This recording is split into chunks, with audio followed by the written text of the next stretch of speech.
अस्सलामुअलैकुम दोस्तों। इस्लाम के बारे में भारतीय गैर मुस्लिम विद्वानों के विचार। आज हमारा टॉपिक ये रहेगा, भारतीय विद्वान और इस्लाम। इस्लाम के बारे में दुनिया के बेशुमार विद्वानों, विचारकों, साहित्यकारों, बुद्धिजीवियों और इतिहासकारों ने अपने विचार व्यक्त किए हैं। इनमें से हर धर्म, जाति, कौम और देश के लोग रहे हैं। यहाँ उनमें से सिर्फ भारतवर्ष के कुछ विद्वानों के विचार उद्धृत किए जा रहे हैं। स्वामी विवेकानंद विश्व विख्यात धर्म विद्वान। मुहम्मद इंसानी बराबरी, इंसानी भाईचारे और तमाम मुसलमानों के भाईचारे के पैगंबर थे। मुंशी प्रेमचंद प्रसिद्ध साहित्यकार। जहां तक हम जानते हैं, किसी धर्म ने न्याय को इतनी महानता नहीं दी जितनी इस्लाम ने। रामधारी सिंह दिनकर प्रसिद्ध साहित्यकार और इतिहासकार।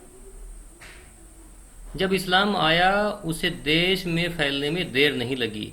तलवार के भय अथवा पद के लोभ से तो बहुत थोड़े ही लोग मुसलमान हुए, ज्यादा तो ऐसे ही थे जिन्होंने इस्लाम का वर्ण स्वेच्छा से किया। अन्नादुराई, डीएमके के संस्थापक, भूतपूर्व मुख्यमंत्री तमिलनाडु। इस्लाम के सिद्धांतों और धारणाओं की जितनी ज़रूरत छठी शताब्दी में दुनिया को थी, उससे कहीं बढ़कर उनकी ज़रूरत आज दुनिया को है। Professor KS. रामाकृष्ण राव, अध्यक्ष, दर्शन शास्त्र विभाग, राजकीय कन्या विद्यालय, मैसूर, कर्नाटक। पैगंबर मोहम्मद सल्लल्लाहु अलैहि वसल्लम की शिक्षाओं का ही ये व्यवहारिक गुण है जिसने वैज्ञानिक प्रवृत्ति को जन्म दिया। विशंभर नाथ पांडे, भूतपूर्व राज्यपाल, उड़ीसा। कुरान ने मनुष्य के आध्यात्मिक, आर्थिक और राजकाजी जीवन को जिन मौलिक सिद्धांतों पर कायम करना चाहा है, उनमें लोकतंत्र को बहुत ऊंची जगह दी गई है। तरुण विजय, संपादक, हिंदी साप्ताहिक पांचजन्य, राष्ट्रीय स्वयंसेवक संघ पत्रिका। क्या इससे इनकार मुमकिन है कि पैगंबर मोहम्मद एक ऐसी जीवन पद्धति बनाने और सुनियोजित करने वाली महान विभूति थे जिसे इस संसार ने पहले नहीं देखा। एम.एन. रॉय, संस्थापक, communist party, Mexico communist party, Bharat.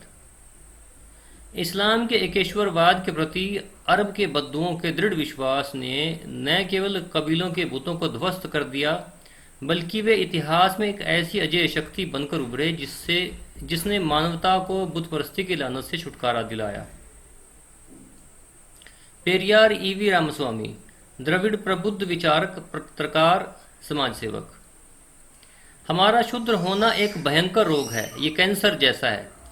ये अत्यंत पुरानी शिकायत है।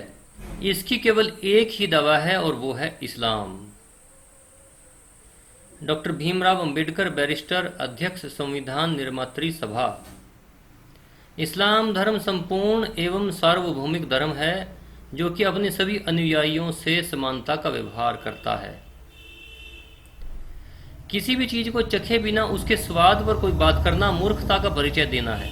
ठीक इसी प्रकार इस्लाम के बारे में मानवता विरोधी लोगों द्वारा जो भ्रम फैलाया गया है, उस पर बिना स्वयं कुछ जाने समझे उनसे सहमत हो जाना मूर्खता की श्रेणी में ही आता है।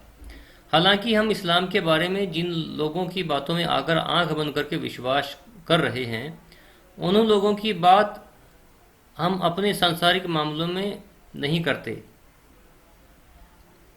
अगर आप अपनी भाषा में पवित्र कुरान पढ़ना चाहते हैं तो हमें मैसेज करें। हम आप तक बिल्कुल निःशुल्क फ्री पहुंचाएंगे। नंबर्स हमने दे दिए हैं। फी अमानिल्लाह।